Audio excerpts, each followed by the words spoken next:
Hey friends, welcome back to 6 Hearts on 6 Acres. My name's Bree. If you're new here, I'm so incredibly glad that you're here. Today's video, we are going to just go ahead and jump right in. I'm gonna prep several different breakfast recipes, some that are gonna go in my fridge to be eaten soon, like this week, and some that are gonna be in the freezer, individually packaged so that they can be pulled out at any time. We are going to be starting out with a chai latte sourdough. This recipe calls for a chai tea latte, and whenever I make those, I always use this Teizo tea, and it's equal parts tea and milk. So I'm just going to put that in here, equal parts tea and milk. This loaf was one of the prettiest that I have ever made, but I'll be honest, the flavor was definitely not there. I didn't like the cocoa powder in the swirl, and I probably won't make this recipe again. All right, today is day 2 in the morning. We are coming back. Our sourdough rose and fermented all night long, and now I'm gonna go ahead and get that chai tea latte loaf shaped and ready to go in the fridge to bulk ferment. So this was the seasoning mixture, the spice mixture that I had yesterday that we incorporated half of that into the loaf. I added 2 tablespoons of cocoa powder. This is what we're gonna use to make the swirl within the loaf. All right, and this dough looks beautiful. It's got lots of bubbles going on. It smells incredible. We did not enjoy this bread as is, but that doesn't mean that I'm gonna let it go to waste. Whenever I have a bread recipe that I don't really love, it always turns out great when I turn it into a French toast casserole.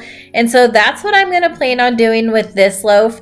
But it also would work really well as just like a old school traditional cinnamon sugar toast situation.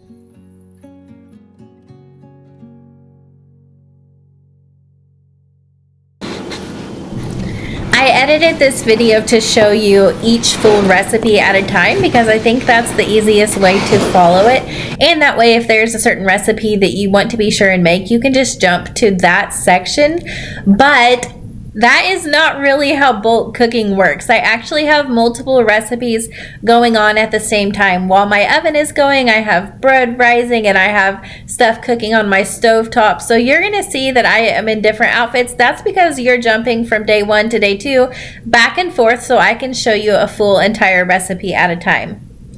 I will make sure and link and list all of the recipes that I use in this video in the description so that you can find them very easily so you can make them at home, because all of them except this sourdough loaf are ones that I will definitely be making again.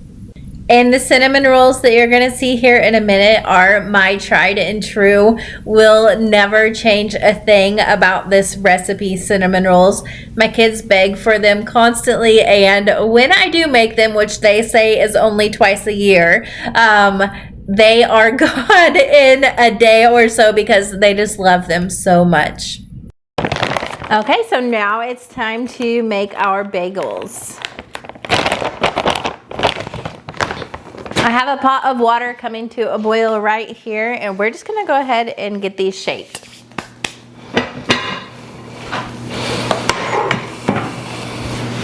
Another beautiful, fluffy, bubbly dough.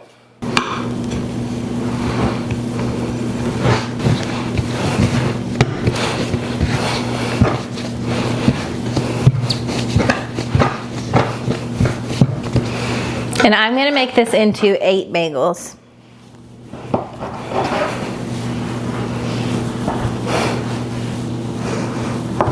Shaping bagels is really easy. There's a few ways to do it. You can start with like a ball of dough and poke a hole in the middle. But I find that the best way to do it and still have a good sized hole in the middle of your bagel is to kind of just roll it into like a long worm shape.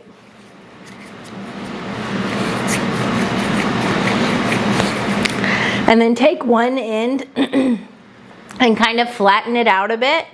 And then take your other end and lay it in the middle of that flattened section and then just wrap it around.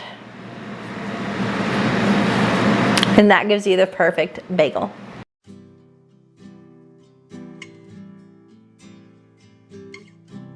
I didn't get it recorded, but that boiling water has about 2 tablespoons of honey in it. That is going to help the bagels get that shiny look that you're used to seeing with a bagel. And I boil them for 1 to 2 minutes. The longer you boil them, the chewy they are, so more like a New York style bagel. And the less time that you boil them, the softer that they are.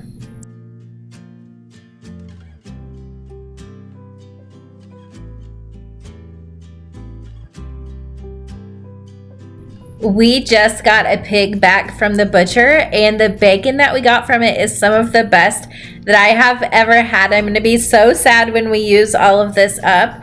If you didn't see it, I did post a video of how much meat you get back from half of a pig being butchered, and so I will make sure to link that in the description below if you would like to go check it out.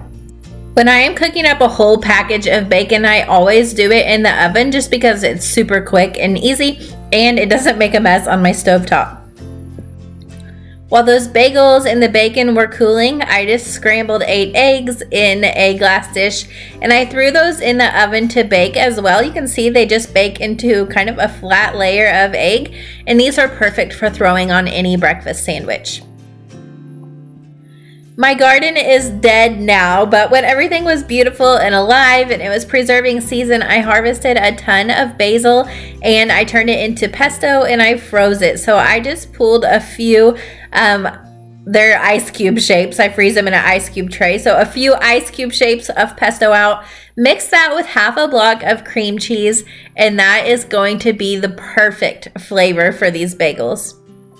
While these sausage and eggs are cooking up, I have a batch of cinnamon roll dough rising on the countertop, and my cinnamon roll dough recipe makes 2 batches of cinnamon rolls.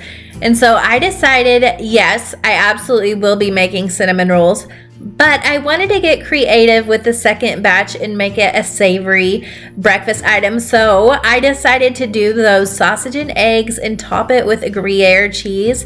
And these were phenomenal. They are one that I planned to put in the freezer, but I'll be honest, I think there's like 2 of them left at the time that I am recording this. They did not make it that far. My husband devoured them. And so these were something new to me, but I will definitely be making these over and over again. There could be so many flavor combinations. Right now I have that pesto on my mind, so like a pesto, an egg, and sun-dried tomato sounds incredible. You could do any type of protein. I mean, the options are endless with these rolls, and you get sweet and savory at the same time if you use this recipe that makes 2 batches at once.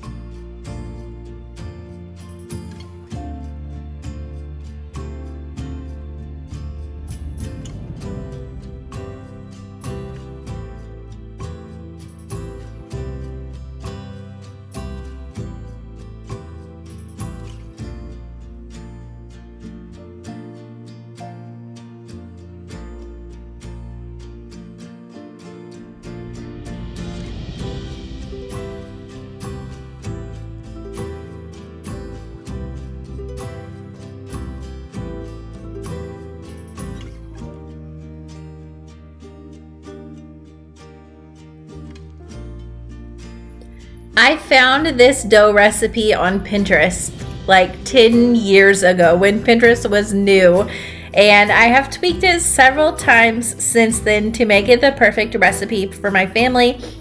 And I think if you're only going to choose one recipe from this entire video to make, it has to be the cinnamon roll dough, and then you can decide if you want to make them sweet or savory or both. But I definitely think that if I am ever famous for any recipe, it will definitely be the cinnamon roll dough. It is that good. It is soft, it's fluffy, it's still good the next day, it freezes well, it reheats well. It is just absolutely perfect, and it's really easy to make as well.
The last recipe that I'm going to show you is a breakfast casserole with hash browns on the bottom.